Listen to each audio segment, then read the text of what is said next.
जिंदाबाद जिंदाबाद। Democratic means से ही देश की आज़ादी भी बचाई जाएगी, संविधान भी बचाया जाएगा, बिहार में पलायन भी रोका जाएगा, लोगों को नौकरियां भी दी जाएगी और यह जो गुंडा राज है उस गुंडा राज को समाप्त करके बिहार की गौरवशाली परंपरा को पुनर्स्थापित किया जाएगा। पनोरमा ग्रुप, जो सोचता है वो करता है।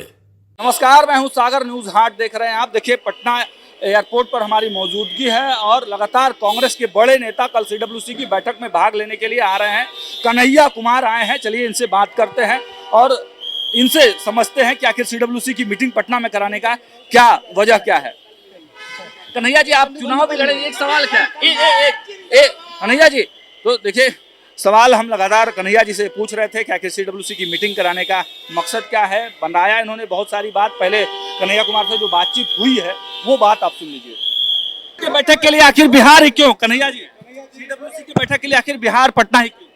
1921 में मौलाना मजरुल हक साहब ने देश की आज़ादी के आंदोलन को दिशा देने के लिए सदाकत आश्रम की स्थापना की।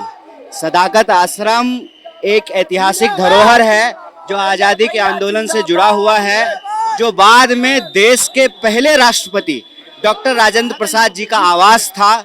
पिछले दिनों भाजपाइयों ने शर्मनाक तरीके से कायरतापूर्ण उस ऐतिहासिक धरोहर पर हमला किया। तो ऐसे वक्त में जब गोडसेवादी जो गांधी की हत्या करने वाले की पूजा करते हैं और देश के संविधान और लोकतंत्र पे हमला करते हैं, उनके खिलाफ भारतीय राष्ट्रीय कांग्रेस ने यह फैसला लिया है कि जिस आश्रम पे, जिस ऐतिहासिक धरोहर पे आपने हमला किया, हम वहीं पर अपना ऐतिहासिक कांग्रेस वर्किंग कमेटी की मीटिंग करेंगे।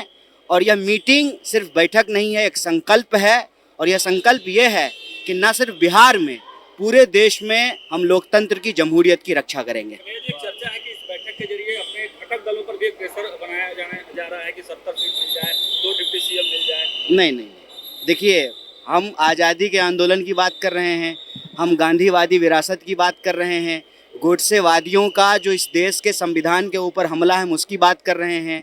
हम मौलाना मजरुल हक साहब को, डॉक्टर राजेंद्र प्रसाद को, श्री कृष्ण सिंह को, भोला पासवान शास्त्री जी को, हम दरोगा प्रसाद राय को, कर्पूरी ठाकुर जी के, बिहार की और देश की जो समाजवादी, धर्मनिरपेक्ष, लोकतांत्रिक जो परंपरा है उस पर जो हमला है, उस हमले के खिलाफ संकल्प की बात कर रहे हैं। आप सीट की बात कर रहे हैं। ऑब्वियसली होगी, संकल्प होगा, क्योंकि हम लोग लोकतांत्रिक मीन्स में भरोसा रखते हैं।